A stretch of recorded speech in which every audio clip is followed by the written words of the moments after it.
مشفق متعطف لا ينتهي بالحصر ما أعطاه.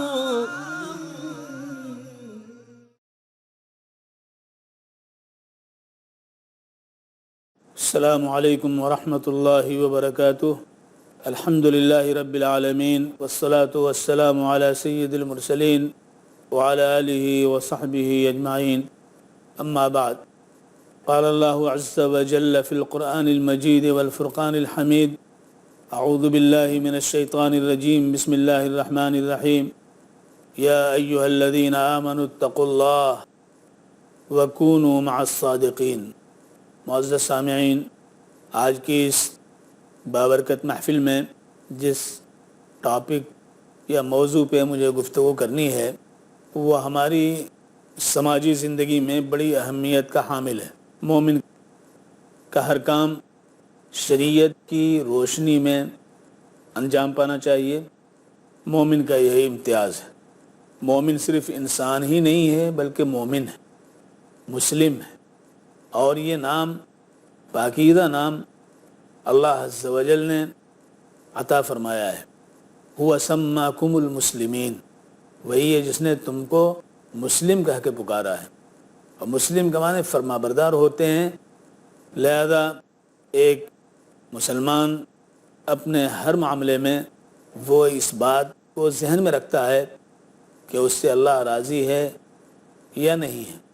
اگر اللہ راضی ہے تو اسے کرتا ہے، اور اگر اسے یہ احساس ہوتا ہے کہ اس عمل سے اللہ راضی نہیں ہوگا تو چاہے ساری دنیا ناراض کیوں نہ ہو جائے، وہ اللہ کی رضا کے لیے اس کو کرنے پر آمادہ نہیں ہوتا ہے.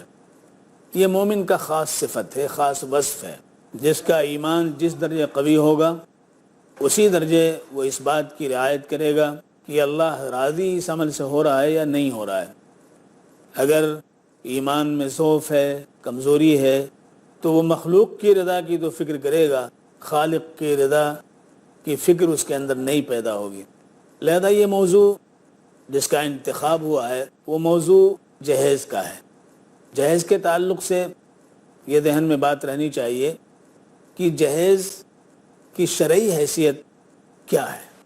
سوال یہ پیدا ہوتا ہے کہ کیا اللہ کے رسول صلی اللہ علیہ وسلم نے جہیز دیا ہے تو جہیز کی شرعی حیثیت قائم ہو، اور اگر اللہ کے رسول صلی اللہ علیہ وسلم نے جہیز نہیں دیا ہے اس لیے کہ اللہ نے آپ کو ایک نہیں 4 بیٹیاں عطا فرمائی تھیں.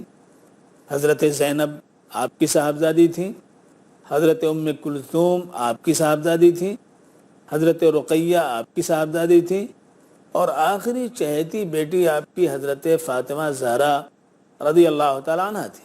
سوال یہ پیدا ہوتا ہے کہ اللہ کے رسول صلی اللہ علیہ وسلم نے اپنی بیٹیوں کا نکاح کیا تو آپ نے جہیز دیا. 3 بیٹیوں کے تعلق سے تو کوئی مثال نہیں ملتی ہے کہ اللہ کے رسول نے حضرت زینب کو جب حضرت ابو العاص سے نکاح کیا تو ان کو جہیز دیا ہو، یا حضرت ام کلثوم یا حضرت رقیہ کا پہلا نکاح ابو لہب کے لڑکوں سے ہوا تھا تو ان کو کوئی جہیز دیا تھا، اور دوسرا نکاح حضرت عثمان ذی النورین رضی اللہ تعالی عنہ سے ہوا، اور انہی دونوں نکاح کی بنیاد پہ حضرت عثمان کو ذو النورین کہا جاتا ہے، 2 نور والے.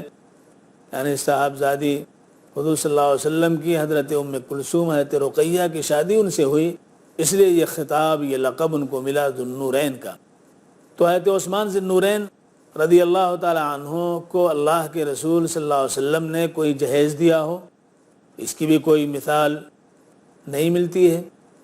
البتہ حضرت علی کرم اللہ وجہ جن کی پرورش اللہ کے رسول صلی اللہ علیہ وسلم کی گود میں گویا ہوئی. حضرت ابو طالب اقتصادی طور پہ، معاشی طور پہ کمزور تھے تو اللہ کے رسول نے حضرت علی کو اپنے پاس لے لیا تھا اور ان کی حضور کفالت فرماتے تھے. جب آپ پر وحی آئی اور آپ کو اللہ نے رسول بنایا، آپ کی بعثت ہوئی، تو اس وقت حضرت علی کرم اللہ وجہ کی عمر شریف 10 سال کی تھی. لہذا آپ نے 10 سال کی عمر میں اسلام قبول کیا، اور جب آپ بڑے ہوئے تو اللہ کے رسول صلی اللہ علیہ وسلم نے مدینہ منورہ میں حضرت فاطمہ زہرا رضی اللہ تعالیٰ عنہ کا عقد آپ سے کر دیا۔ جس وقت عقد کیا تو ظاہر ہے کہ علی کو گھر بسانے کی ضرورت تھی، اور کفیل کے طور پہ حضور ہی تھے، ولی بھی حضور ہی تھے، سرپرست بھی حضور ہی تھے، اور حضرت فاطمہ زہرا بھی آپ کی بیٹی تھی، لہذا گھر بسانے کے لیے کچھ سامان کا ضرور نظم کیا حضور صلی اللہ علیہ وسلم نے۔ رضا بچھانے کے لیے گدا، تکیہ، آٹا پیسنے کے لیے چکی، پانی رکھنے کے لیے مشکیزہ، اس قسم کی چیزوں کا انتظام اللہ کے رسول صلی اللہ علیہ وسلم نے کیا۔ خانگی زندگی میں، ازدواجی زندگی میں جن کی ضرورت بدایتاً ہوتی ہے، لہذا اس ضرورت کے پیش نظر حضور صلی اللہ علیہ وسلم نے انتظام کیا، لیکن وہ انتظام بھی آپ نے اپنی جیب خاص سے نہیں کیا، بلکہ وہ انتظام بھی حضرت علی سے کہا، علی تمہارے پاس کوئی چیز ہے؟ انہوں نے کہا حضور میرے پاس ایک زرہ ہے لوہے کی۔ فرمایا کہ اس کو فروخت کر دو، فروخت کر کے پیسے لے آؤ۔ حضرت علی کرم اللہ وجہہ بازار گئے، اور بازار جا کر کے اس زرہ کو فروخت کرنے کا ارادہ کیا، لوگوں کے سامنے رکھ دیا کہ یہ سامان ہے، میں فروخت کرنا چاہتا ہوں۔ حضرت عثمان ذی النورین رضی اللہ تعالیٰ عنہ ادھر سے گزر رہے تھے، پوچھا علی کیا بات ہے، آج بازار میں آپ نظر آ رہے ہیں؟ فرمایا کہ میری شادی طے ہو گئی ہے حضرت فاطمہ زہرا سے، اور اللہ کے رسول نے کہا ہے کہ تمہارے پاس کیا ہے؟ تو یہ زرہ ہے جس کو میں لایا ہوں۔ تو اللہ کے رسول صلی اللہ علیہ وسلم نے وہ زرہ فروخت کرنے کی اجازت دی ہے، لہذا میں لے کر کے آیا ہوں۔ لہذا ہے تو عثمان ذی النورین رضی اللہ تعالیٰ عنہ نے اس زرہ کو خرید لیا، اور وہ پیسہ حضور صلی اللہ علیہ وسلم کی خدمت میں حضرت علی نے پیش کیا، اور اسی سے آپ نے حضرت فاطمہ زہرا رضی اللہ تعالیٰ عنہ کے لیے یہ ضروری سامان مہیا کرائے۔ تو وہ پیسہ بھی اللہ کے رسول نے نہیں خرچ کیا، وہ پیسہ کس نے دیا؟ حضرت علی نے دیا۔ سامان گویا کہ فراہمی، بازار سے خریداری یا ان چیزوں کی فراہمی حضور نے کرا دی۔ اس بنیاد پہ اگر کوئی کہتا ہے کہ یہ جہیز ہے تو یہ بھی اسے سوچنا چاہیے کہ یہ پیسہ کس نے دیا، حضور نے دیا یا حضرت علی نے دیا۔ آج جہیز کی جو بات کہی جاتی ہے، اور جہیز کا ہونا گویا ایک لازمی شرط کے درجے میں ہو گیا ہے، وہ تو لڑکی کے باپ کے اوپر ایک بار ہو جاتا ہے، اور یہ سمجھا جاتا ہے کہ یہ لڑکی کا حق ہے، اسے لینا چاہیے، اور باپ کا فریضہ ہے جسے اس کو ادا کرنا چاہیے۔ یہ ہمارے ملک ہندوستان میں خاص طور سے اس بر صغیر کے اندر، اس لیے کہ غیروں کے اثر سے ہمارے سماج نے بھی اس کو قبول کر لیا ہے، حالانکہ شریعت کی روح سے اس کی کوئی ایسی حیثیت نہیں ہے۔ باپ کی ذمہ داری صرف یہ ہے کہ باپ بچی کے تعلیم و تربیت کا اہتمام کرے، اور جب بالغ ہو جائے تو اس کا اچھا رشتہ ہو، رشتہ کر دے۔ رشتہ ایک ضرورت ہے، جس طرح ہم بہت سی ضرورت کا سامان ہم لاتے ہیں، فراہم کرتے ہیں، اسی طرح ایک ضرورت یہ بھی ہے کہ ایک لڑکے کو، ایک مرد کو ایک عورت چاہیے، لہذا جس طرح اور چیزیں وہ لے آتا ہے اس کو بھی وہ فراہم کرے، اس کو بھی وہ حاصل کرے۔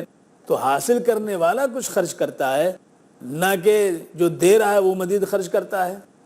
آپ کہیں جائیں کپڑا خریدنے کے لیے، سونا خریدنے کے لیے، گاڑی خریدنے کے لیے، جائیداد خریدنے کے لیے، تو خریدار جو ہوتا ہے وہ خرچ کرتا ہے، وہ پیسے دیتا ہے، بلکہ ساتھ میں جو لوگ ہوتے ہیں رجسٹری کے وقت میں جو گواہ بنتے ہیں ان کو بھی کھلاتا پلاتا ہے، نہ کہ جس کی زمین بک رہی ہے وہ کھلاتا پلاتا ہے، نہ کہ جس دکان سے وہ سامان خرید رہا ہے، گاڑی خرید رہا ہے، وہ کھلاتا پلاتا ہے۔ ایسا نہیں ہوتا ہے، وہ تو پیسہ لیتا ہے اور سامان دے دیتا ہے۔ ایسے ہی جب ہم ایک ضرورت ہے زندگی کی اور حاصل کر رہے ہیں تو ہمیں ایک اکرامیہ دینا ہے، نہ کہ وہ ہمیں اکرامیہ دے اور وہ ہمارے اوپر خرچ کرے۔ ایک الٹی منطق ہے جو چل رہی ہے، ایک غلط مطالبہ ہے جو سماج میں رائج ہے، ایک انتہائی بھونڈی ریت ہے، روایت ہے جس کو نبھایا جا رہا ہے۔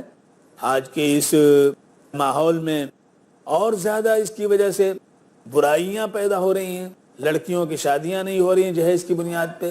باپ نے پڑھایا لکھایا، ہزاروں لاکھوں روپے صرف کیے، لیکن اب شادی کے لیے اسے جوڑے کی تلاش ہے، تو اس جوڑے کے لیے اسے مزید جہیز کا نظم کرنا پڑتا ہے۔ تو باپ کو ان تمام ضرورتوں کے تکفل کے بعد، ان واجبات کی ادائیگی کے بعد مزید جہیز کے لیے رقم صرف کرنی پڑتی ہے، اور یہ سوہان روح چیز بن جاتی ہے۔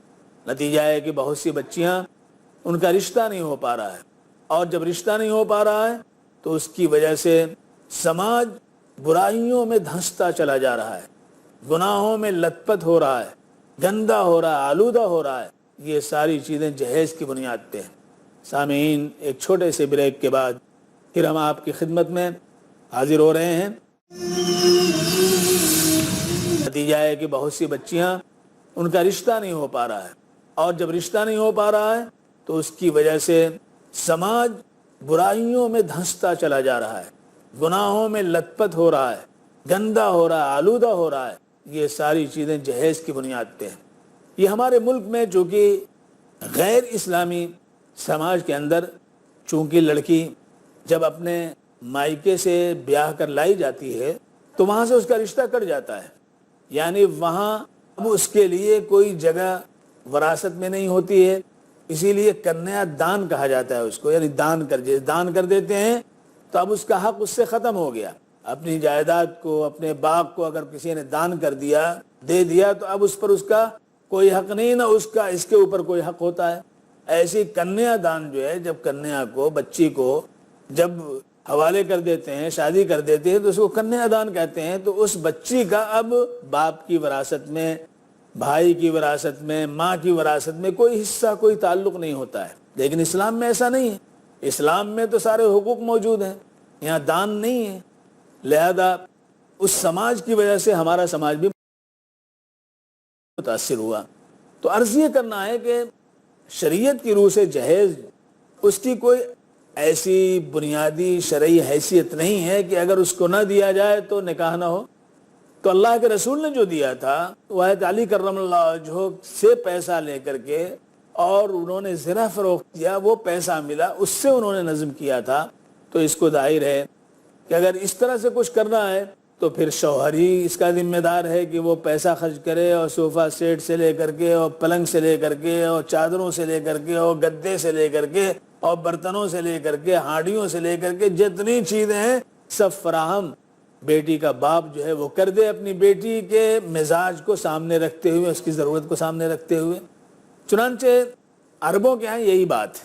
عربوں کے ہاں تو لڑکی کو جہیز لڑکی کا باپ نہیں دیتا ہے، بلکہ لڑکے کا باپ جو ہے وہ سارا فراہم کرتا ہے، لڑکے والا فراہم کرتا ہے، مہر کی رقم بھی دیتا ہے، اور جو ضروریات زندگی ہیں اس کو بھی فراہم کرتا ہے وہ۔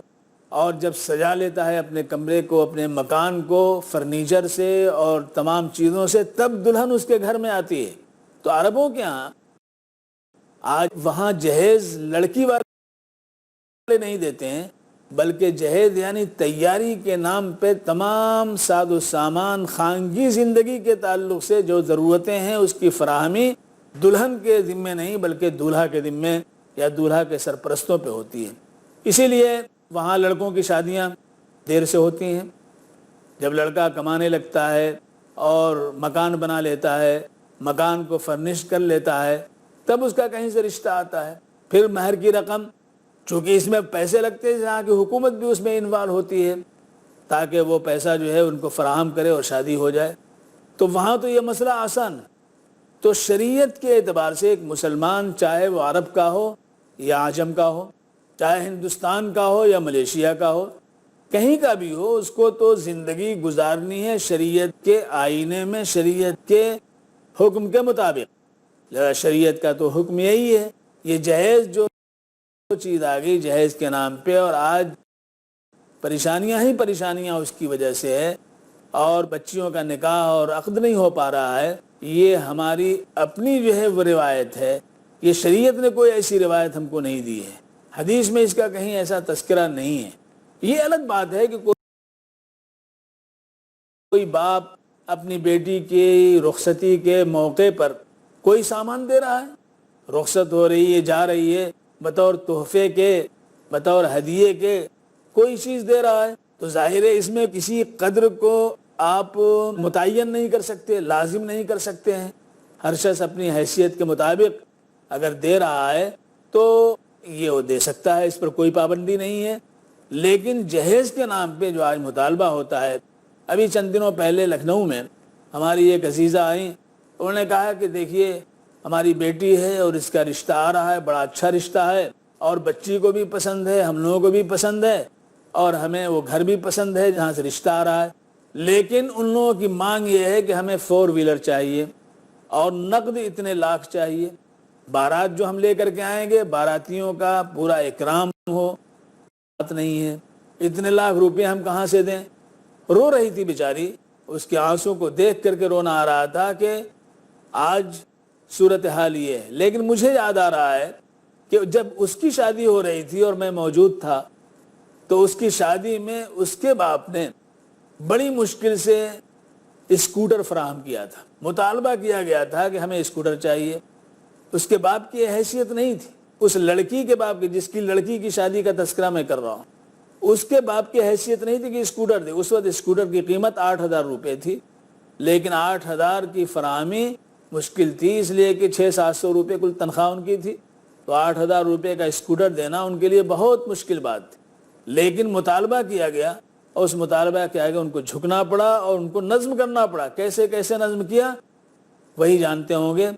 ہمارا ذہن فوراً اس طرح منتقل ہو رہا تھا، کل اس باپ سے اس کے باپ نے جو ہے لیا تھا زبردستی کہ ہمیں اسکوٹر چاہیے، آج اس کی بچی کا مسئلہ آ رہا ہے تو اس کا داماد ہونے والا وہ کہہ رہا ہے ہم کو 4 ویلر چاہیے۔ اللہ تعالیٰ دکھاتے ہیں اس طرح سے کہ دیکھو یہ ہے، تم مطالبہ کر رہے ہو، تم نے اسکوٹر لیا، اب تم جو ہے کار دو۔ اسی طرح ایک واقعہ اور ہمارے ذہن میں آ رہا ہے کہ ایک شخص نے شادی طے کی، اور شادی طے کی تو ایک ہی لڑکا ان کا تھا اور وہ ملازم تھے۔ شادی طے ہو گئی، جس کے ہاں طے ہوئی وہ بیچارہ غریب آدمی تھا، اس نے سب نظم کیا، لیکن دوسروں کے ذریعے یہ کہلایا گیا کہ اسکوٹر چاہیے، اسکوٹر چاہیے۔ تو اب اس غریب کے پاس اسکوٹر کہاں تھے، پیسے ہی نہیں تھے کہ وہ دے۔ ادھر سے مطالبہ یہ تھا کہ اگر اسکوٹر نہیں ملے گا تو ہم شادی نہیں کریں گے۔ بہت پریشان ہوا، بالآخر محلے والوں نے چندہ کر کے اس کی بیٹی کی شادی کرائی اور اسکوٹر اس کو دیا۔ اس کے بعد 4 بیٹیاں اس کے ہاں پیدا ہوئیں، 4 بیٹیاں پیدا ہوئیں، اور وہ بیٹیاں جب جوان ہو گئیں اور شادی جب لگی، اس وقت تک اس لڑکے کا باپ جو ملازم تھا وہ سبکدوش ہو چکا تھا، ریٹائر ہو چکا تھا، اور لڑکا کچھ نہیں کر رہا تھا، ویسے ہی جو ابھی تھا۔ اب ان 4 بچیوں کی شادی کا مسئلہ پیدا ہوا، جہاں شادی لگا تھا وہاں سے اسکوٹر کا مطالبہ ہوتا، جہاں شادی لگا تھا وہاں اسکوٹر کا مطالبہ ہوتا۔ اس غریب نے، جس کی ایک لڑکی تھی اور شادی کیا تھا، ایک اسکوٹر دینے کے اس کے لالے پڑ گئے تھے، پورے محلے والوں سے اس نے جو ہے چندہ کرایا تھا، مولوی صاحب سے مل کر کے محلے کے مسجد کے امام صاحب سے کہا تھا آپ ان کو سمجھائیے، وہ سمجھائے جا کر کے، لیکن ماننے کے لیے بڑے میاں تیار نہیں تھے کہ ایک ہی لڑکا ہے، اسکوٹر نہیں ہوگا تو کیسے چلے گا، کیا چلے گا، نعوذ باللہ۔ اب یہی مولوی صاحب کے پاس وہ آ رہے تھے، انہی مولوی صاحب کے پاس کہ آپ ذرا سمجھائیے، ہماری پوتی کی شادی فلاں جگہ لگ رہی، وہ اسکوٹر مانگ رہے ہیں۔ مولوی صاحب نے کہا کل آپ نے ایک اسکوٹر کا مطالبہ کیا تھا اور ہم ہی نے آپ کو سمجھایا بہت کہ نہ لیجئے، اللہ تعالیٰ آپ کو دیں گے، تو آپ نہیں مان رہے تھے، آج 4 اسکوٹر آپ کو دینا پڑے گا، آپ ریٹائر ہو چکے ہیں، آپ کے پاس پیسے نہیں ہیں، اب آپ بتائیے کہ آپ گھاٹے میں ہیں یا نفع میں ہیں۔ اس طرح سے اگر ہم غور کریں تو یہ جہیز کا مسئلہ، ہم یہ سمجھتے ہیں کہ جہیز لیں گے تو مالدار ہو جائیں گے، جہیز لیں گے تو ہمارے پاس یہ چیز آ جائے گی، یہ انتہائی غلط بات ہے۔ اللہ نے آپ کی تقدیر میں اگر گاڑی رکھی ہے، آپ کی تقدیر میں اسکوٹر رکھا ہے، آپ کی تقدیر میں 4 ویلر رکھا ہے، آپ کی تقدیر میں مکان رکھا ہے، تو وہ مل کر کے رہے گا۔ کسی کے دینے سے کسی کو کوئی چیز ملتی نہیں۔ میں نے بہت جہیز کو دیکھا کہ جہیز لائے گھر میں اور 1 سال کے بعد نہ وہ کرسی رہی، نہ وہ پلنگ رہا، نہ جہیز کا سامان رہا، ہر چیز جو ہے وہ ٹوٹ پھوٹ کر کے ختم ہو گئی، جو گاڑی ملی وہ بھی ناقص ہو گئی، یہاں تک کہ فریج اور دوسری چیزیں لائے وہ بھی رکھنے کی جگہ نہیں، لیکن شوق میں سب چیزیں مانگ لیں، رکھنے کے گھر میں جگہ نہیں، اور اس طرح سے وہ چیزیں ضائع ہوئیں۔ تو جہیز کا مسئلہ جو آج سوہان روح بنا ہوا ہے، اور یہ سمجھا جاتا ہے کہ جب جہیز نہ ملے تو گویا صاحب کچھ ملا ہی نہیں۔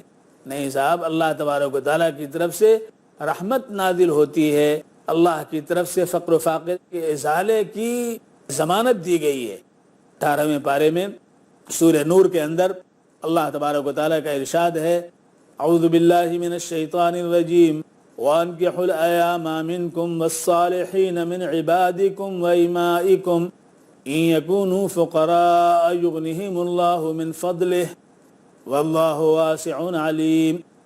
بن بیاہے لڑکے اور بن بیاہے لڑکیوں کا تم نکاح کرو، إِنْ يَكُونُوا فُقَرَاءَ، اگر وہ فقیر ہوں گے، بے زر ہوں گے، نادار ہوں گے، تو اللہ تبارک و تعالیٰ اپنے فضل سے ان کو زردار اور سرمایہ دار بنا دے گا، غنی ان کو کر دے گا۔ تو نکاح پر اللہ کا وعدہ ہے، تو اللہ کا وعدہ کتنا بڑا جہیز ہے۔ اللہ کا وعدہ ہے کہ ہم غنی کر دیں گے جس بچے کے پاس پیسے نہیں ہیں۔ اور یہ آپ برابر دیکھتے ہیں کہ ایک شخص ہے شادی سے پہلے اپنی جیب خرچ کے لیے محتاج، چائے پینے کے لیے پیسہ مانگ رہا باپ سے، لیکن شادی ہو جاتی ہے تو اس کی قسمت کام کرتی ہے پھر، اور اس قسمت کے نتیجے میں پھر کیا ہوتا ہے کہ وہ خود گھر چلانے کے قابل ہو جاتا ہے، وہ خود اپنی ضرورتیں پوری کرتا ہے، اپنے گھر والوں کی ضرورت پوری کرتا ہے، جبکہ پہلے قلاش تھا، پہلے مفلس تھا، پہلے اپنی ضرورت کو پوری کرنے کے لیے دوسروں پر ڈیپینڈ تھا، اپنے والدین کی طرف وہ دیکھتا تھا، اب وہ خود جو ہے کرنے پر قادر ہے۔ تو یہ اللہ کی طرف سے وہ جہیز ہے جو ہماری زندگی کو تر و تازگی اور تب و تاب عطا کرنے کے لیے کافی ہے۔ اللہ ہم سب کو توفیق عطا فرمائے۔ وآخر دعوانا ان الحمد للہ رب العالمین والصلاة والسلام علی سید المرسلین۔